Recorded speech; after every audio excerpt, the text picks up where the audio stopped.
हमारी परंपरा और हमारे आस्थाओं को चैलेंज करने वाले लोगों से एक ही बात है, हजारों हजारों साल की हिस्ट्री निकाल के देख लीजिए, जिनकी किताब ये कहती है माले गनीमत, जिनकी किताब ये कहती है कि लूट के माल का हिस्सा बराबर बटेगा, और अगर उसमें औरतें भी लूटी गई हैं तो वो भी बराबर बांटी जाएंगी। ये दुनिया की एक किताब है जो ये फलसफा देती है, वो हमको ज्ञान दे। भगवान राम जब वनवास गए तो उनके पास क्या था? सूटकेस भर के कपड़े क्या था? आज हिंदू समाज इस संकट से ग्रस्त है। आपके भगवान राम, भगवान कृष्ण आदर्श नहीं है। आपने कहां से 1947 में पिताजी को ढूंढ लिया है, वो आपके आदर्श है। मेरी उनसे कोई शिकायत नहीं, मुझे उनकी हरकतों से शिकायत है। गांधी जी साउथ अफ्रीका में थे, उस जमाने जो टॉयलेट का सिस्टम था वो बिल्कुल अलग था, और ये उन्हीं के बेटों ने बताई है बात। यह आरोप नहीं लगा सकता कोई कि देखिए साहब ये जो आरएसएस वाले हैं ना, ये ऐसी बातें चलाते रहते हैं। आरएसएस वालों का कोई इससे लेना देना नहीं, खामखा उन्हें बदनाम न करें। तो जो भी अंग्रेज आता था, जो पॉटी करता था, गांधी जी अपनी पत्नी से कहते थे इसको तुम साफ करो। एक दिन कस्तूरबा ने मने कर दिया, मैं ये नहीं कहूंगी।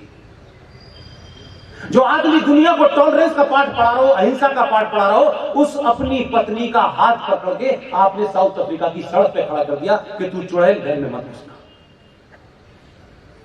यह आदमी हमारे राष्ट्र का पिता है, जिसकी इंटॉलरेंस का लेवल ये है।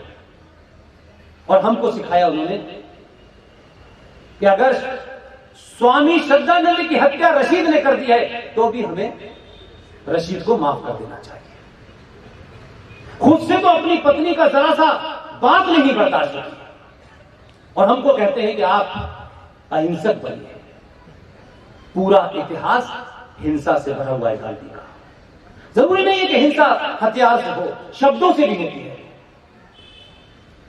तो ये झूठ का पाखंड समाप्त करना चाहिए, और जो आप पे उंगली उठाए आप उनसे एक ही बात कहिए। भगवान राम जब गए, जिनकी पत्नी को कोई किडनैप करके ले गया था, आप उस चरित्र को देखिए, उस मूवमेंट को देखिए कि वो अपनी पत्नी को छुड़ाने के लिए गए। रास्ते में समुद्र से रास्ता मांगा। ये मैं उन लोगों के लिए कह रहा हूं जो ये कहते हैं हम अहिंसावादी हैं। मैं उन लोगों से कहूं, कौन सा ऐसा भगवान है जिसके हाथ में हथियार नहीं? कौन सी ऐसी मां है जिसके हाथ में हथियार नहीं? भगवान को हाथ में हथियार रखने की जरूरत है। आप ऐसे कमाल के आपको कुछ भी रखिए, आपको इतना विश्वास है। भगवान राम ने जब तक मिन्नतें की समुद्र की, उसने बड़े नखरे दिखाए, और जब उसने धनुष बाण तान लिया तो वो फौरन लाइन पे आ गया और कहा कि बताइए। और वो गए यहां से, वो पुल बना और पुल में तमाम लोग शामिल हुए, फिर अपनी पत्नी को लेके आए। क्या कोई बता सकता है कि भगवान राम जो सोने की लंका से अपनी पत्नी को लेके आए, क्या 10 ग्राम सोना लेके आए थे? हमने उनका राज उन्हें दिया जिस काम के लिए गए थे। हमारी यह है और तुम्हारी यह है कि तुम जिस देश में जाते हो वहां लूट के अलावा कुछ करते ही नहीं। कोई मुकाबला नहीं हो सकता हमारा तुम्हारा। इस मामले में कम से कम जिना ईमानदार था, जिना ईमानदार था इस मामले में।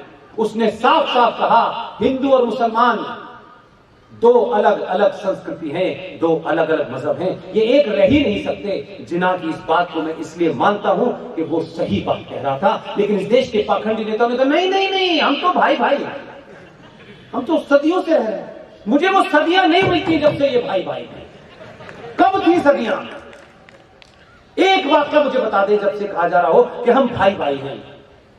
ये भाई भाई का शब्द कहां आया? जब प्रॉफिट मोहम्मद के खानदान में झगड़ा होने लगा। तब उन्होंने कहा तुम सब भाई भाई हो। और कमाल का इस देश और दुनिया में भी पाखंड है। कल 10 दिसंबर को 1948 में यूएनओ का एक ब्रांच बना, United nation human right council. आप सब ह्यूमन राइट की बात करते हैं। 10 दिसंबर को इसका बनाया गया। दुनिया के 53 देशों ने यह कह के उस पर साइन नहीं किए कि इसमें जो प्रोविजन है वो हमारा मजहब नहीं मानता। उसमें लिखा है महिला पुरुष के बीच में जेंडर जस्टिस की बात कही, बोले नहीं हमारा तो यहां माने नहीं जाता, हमारे यहां तो 2 औरतों की गवाही एक मर्द के बराबर होती है। उन्होंने कहा सारे धर्म बराबर करना, इस्लाम के अलावा सारे फेक हैं, फ्रॉड हैं। ये प्रोसीडिंग का हिस्सा है। 53 इस्लामिक देशों ने उस मानव अधिकार जो संस्था दुनिया में सर्टिफिकेट बांटती है उस पर साइन करने से मना कर दिया। उनका नहीं, हम नहीं मानते।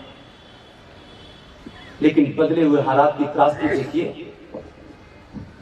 कि सऊदी अरब भी ह्यूमन राइट काउंसिल का चेयरमैन रह चुका है। इसलिए कौन हमको ह्यूमन राइट की बात बताएगा? क्योंकि आपके राजनीतिक ये जुमला सूट करता है, इसलिए लोग कहते हैं भाई भाई है। और आप समझते हैं आपको जितनी रफीक भाई की सेवैयां खानी है खूब खाइए, खूब गले मिलिए, लेकिन हफ्ते में एक दिन दलित के घर का पानी पी जाइए। इस बदलाव को आप नहीं लेंगे तो यकीन मानिए दुनिया की सबसे पुरानी सभ्यता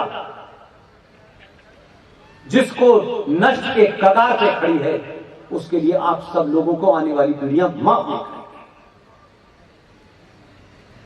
सभ्यताएं कोई चीज नहीं जो डिब्बे में रख के बनती हो। और आप तो वो लोग हैं कि किसी से भी प्रेरणा ले लेते हैं। हम तो साधारण लोग हैं, हमारे जीवन में कौन है? 2 लोग हमको मार सड़क पे चलता जानते होंगे तो लोग कहते होंगे क्या कमीज पहने हैं, क्या तिलक लगाए है, क्या धोती पहने हैं, क्या फर्क पड़ जाता है अगर कोई ये कहे। ये सिर्फ भारत के सनातनी हिंदुओं की प्रॉब्लम है। घर से निकलते ही कहते हैं लोग क्या कहेंगे, हम उधर जा रहे हैं लोग क्या कहेंगे, हम ये कपड़े पहने लोग क्या कहेंगे, हमने तिलक लगा लिया लोग। अरे भाई लोगों को जो कहना है कहने दीजिए ना, आपको जो करना है वो करिए। और आप तो उस दौर में हैं जब भारत का शपथ लेके बना हुआ प्रधानमंत्री पशुपतिनाथ में 8 घंटे पूजा करके जब निकलता है तो उसके ऊपर गेरुए वस्त्र होते हैं और तिलक लगा होता है। जब वो नहीं शर्माता तो आप क्यों शर्माते हैं यार? आप उससे बड़े हैं क्या? वो मैसेज दे रहा है आपको।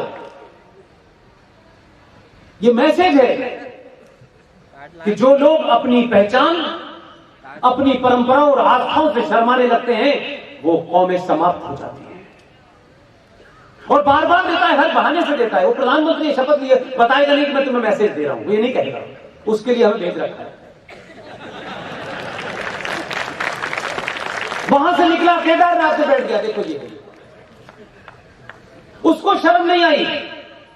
भारत का एक प्रधानमंत्री 1991 से 1995 के बीच में पुर्तगाल गया। वहां के लोगों ने एक छोटा सा मंदिर बनाया। पुर्तगाल के वहां के भारतवंशियों ने कहा कि इसका इनॉग्रेशन कर दीजिए। लेकिन उस आदमी को मैं निजी तौर पे आधुनिक भारत का चाणक्य मानता हूं, लेकिन कुछ कंपल्शन रहे होंगे। उन्होंने कहा मैं सेकुलर भारत का प्रधानमंत्री हूं, मैं किसी मंदिर का उद्घाटन नहीं करूंगा।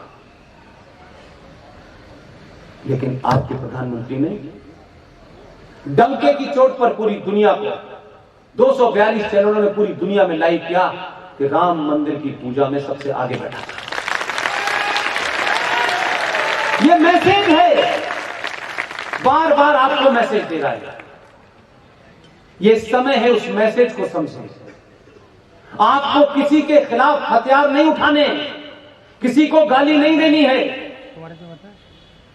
आप अपने अंदर सोई हुई आत्मा को जगा लें, अपने पुरुषार्थ को जानें, अपने हीरोज को वेलकम करना सीखें। जिस दिन भी आप बदल जाएंगे तो कई हजार साल तक 2019 पैदा होता रहेगा। ये सत्ताएं आपसे पूछेंगी क्या काम बाकी रह गया है। बहुत लंबे संघर्ष के बाद मैंने कहा कि जो 92 में आपने गलती की थी उसको 2014 में सुधारा। इसलिए छोटी छोटी छोटी छोटी बातों को बहुत बड़ा मत बनाइए।